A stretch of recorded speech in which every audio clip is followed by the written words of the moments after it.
What is going on, everybody? Welcome back. MTG here with another episode. If you're new to the channel, hi there. So today I have right here the Google Pixel 6a, and I want to talk about 3 reasons why you should buy the Google Pixel 6a.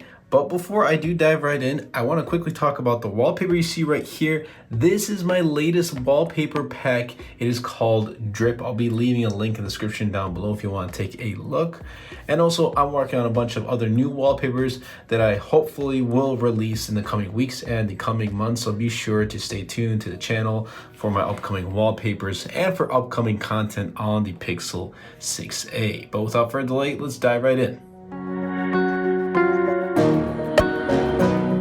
Reason number 1 for anyone to pick up the Pixel 6a, in my opinion, now these are all opinion based, in my opinion, is going to be the software.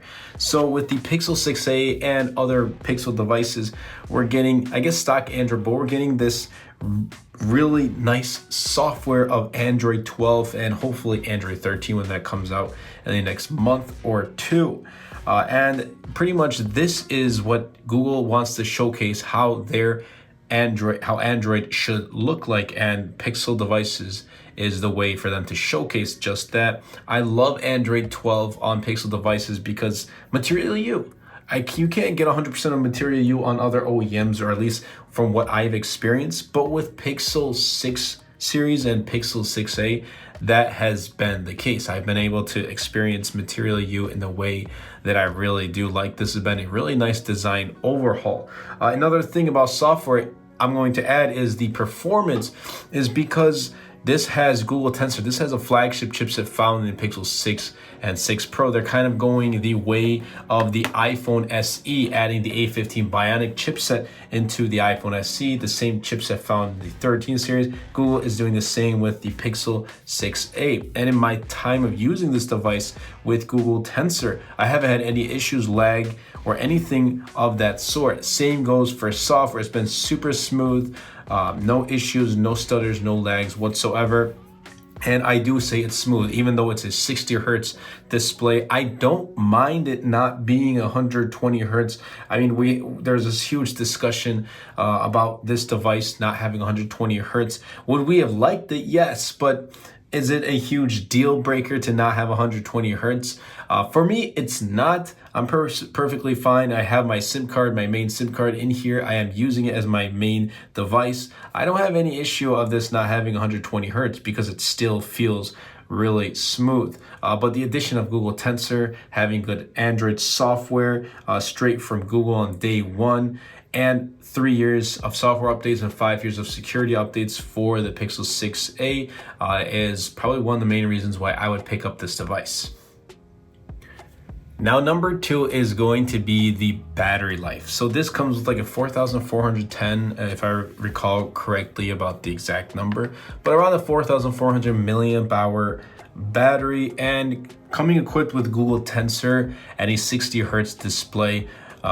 It hasn't really been, using too much power in there, and Google Tensor is a pretty powerful chipset, but not having, 120 hertz definitely does help with the battery life. And I think A series devices in my use has been awesome in terms of battery life with the Pixel 4a, last year's Pixel 5a, and also with this year's Pixel 6a.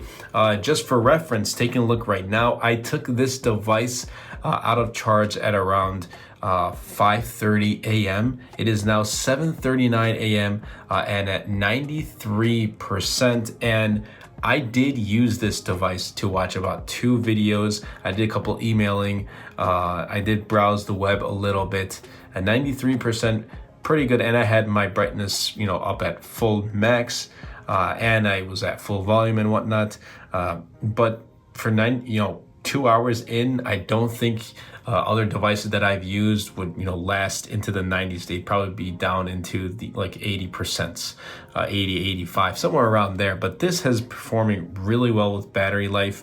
Yesterday I was able to get about 6.5 hours of screen on time. Obviously, I'm still using this device as I'm recording this video, so I haven't had it for too long, about a week.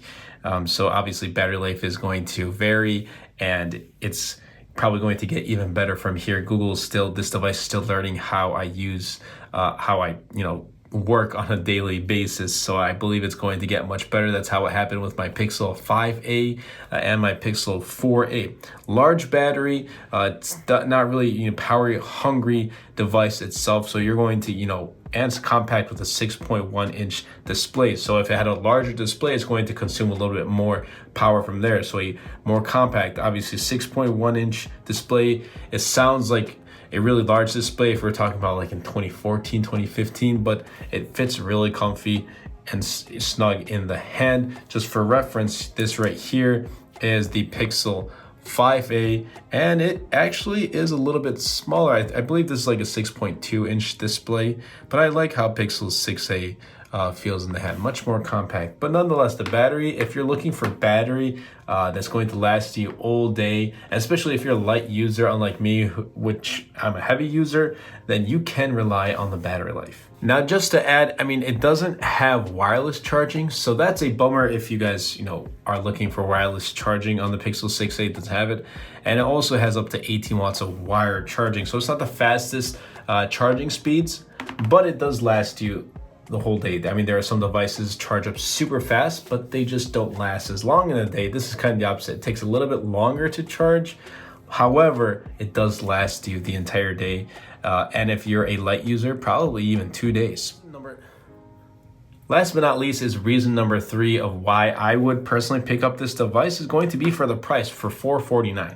It's the same price as last year's Google Pixel 5a, because for what I'm paying for, I believe I'm getting a good value for $449. I'm getting really good cameras. Obviously, they're not upgrades like the Pixel 6 and 6 Pro, still using the same sensor found in the Pixel 5a, which was found in the 5 and the 4 and the 3 and the 2.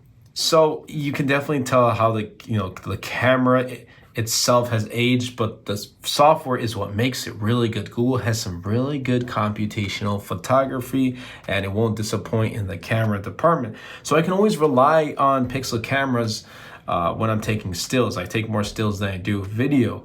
Another thing is Google Tensor.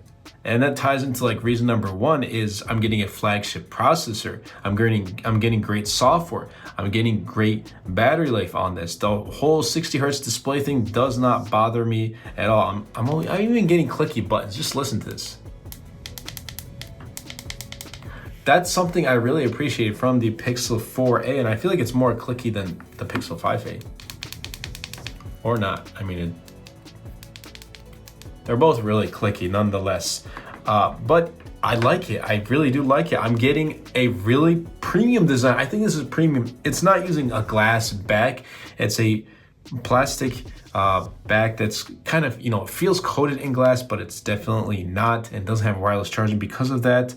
But the aluminum or the metal aluminum frame right here makes it feel really premium. I don't feel like I'm using a $449 device. I feel like I'm using a device that's about $600-700, a little bit more, because of that feel. I just love how Google has decided to bring the design and aesthetics found in the Pixel 6 and 6 Pro over to the Pixel 6a, and they didn't really cheap out on the design here. So overall, in the overall package, I think for the price, I'm getting a good deal. I don't think you would go wrong. The only thing that might stand out is comparing it to last year. You're not getting the headphone jack. So if that's something you really use, I can't even recommend this for you. But other than that, for $449, I think it even beats out the competition. Yes, I'm not comparing anything right now in this video, and I will be in other videos, but compared to the competition, I'd still choose Pixel 6a, especially because of its price. And that wraps up this video. I hope you guys did enjoy. If you did, be sure to superman that like button, comment down below, and best of all, share this video because it really does help out the channel a lot and will help push my content out to more people. Anyway, that's been it for me, and I'll catch you guys in the next episode.